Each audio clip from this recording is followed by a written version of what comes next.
बीती सदियों में हमने दुनिया को एक से बढ़कर एक बेहतरीन साइंटिस्ट, बेहतरीन टेक्नीशियंस, टेक्नोलॉजी एंटरप्राइज लीडर्स हमने दिए हैं। लेकिन ये 21वीं सदी है और तेजी से बदलती हुई दुनिया में भारत को अपनी वही प्रभावी भूमिका और उसको निभाने के लिए और अधिक तेजी से हमें खुद को भी बदलना होगा।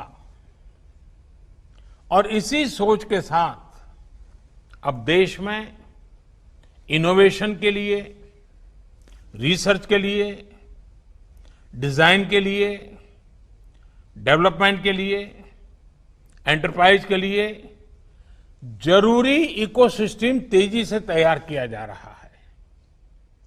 अब बहुत ज्यादा जोर दिया जा रहा है क्वालिटी ऑफ एजुकेशन पर।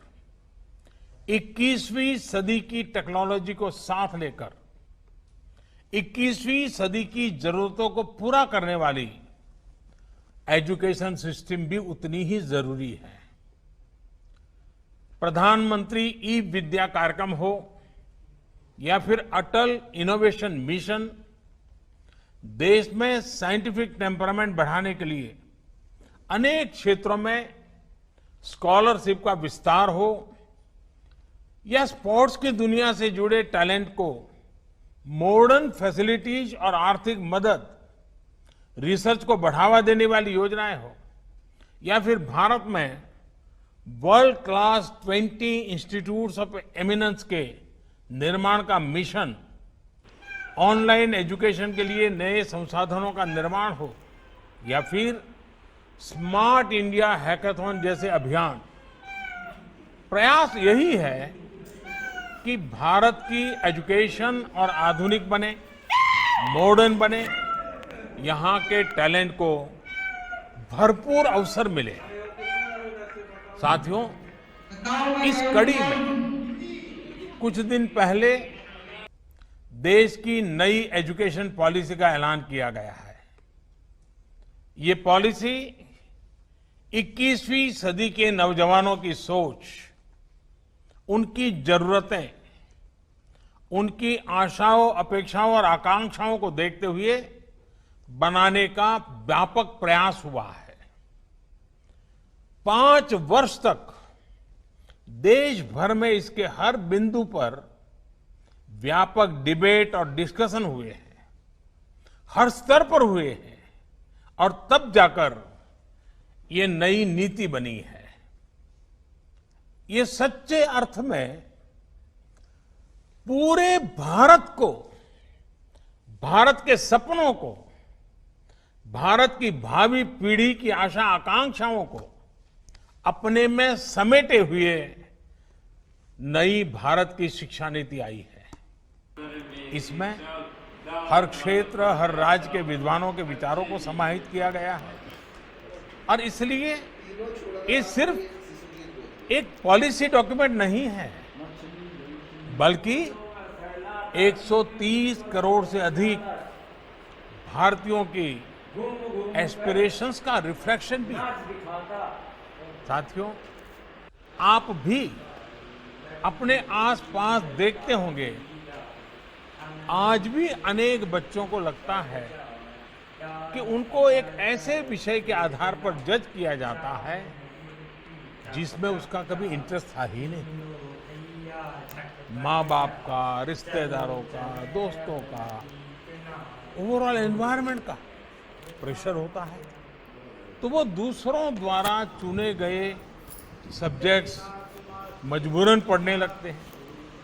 इस अप्रोच ने देश को एक बहुत बड़ी आबादी ऐसी दी जो पढ़ी लिखी तो है, लेकिन जो उसने पढ़ा है उसमें से अधिकांश उसके काम नहीं। डिग्रियों के अंबार के बाद भी वो अपने आप में एक अधूरापन महसूस करता है।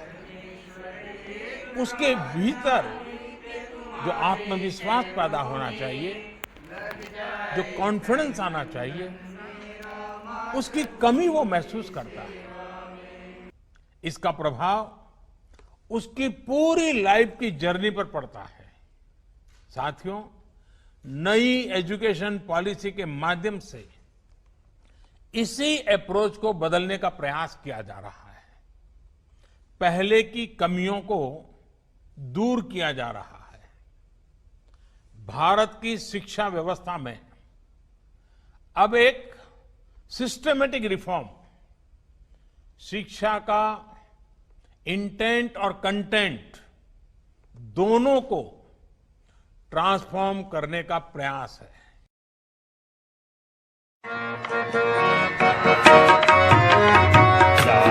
था भारत फिर से अब जाग उठी तरुणाई, भारत माँ का गान गूंजता, विश्व करे पहुनाई, जाग उठा भारत फिर से अब जाग उठी तरुणाई, भारत माँ का गान गूंजता, विश्व करे पहुनाई, है अखंड यह देश हमारा, इसकी छटा महान है, एक ही ध्वज है एक तिरंगा, अद्भुत इसकी शान है, अद्भुत इसकी शान है, प्यार से देखो मिलकर रहते, हम सब भाई भाई, भारत माँ का गान गूंजता, विश्व करे पहुनाई।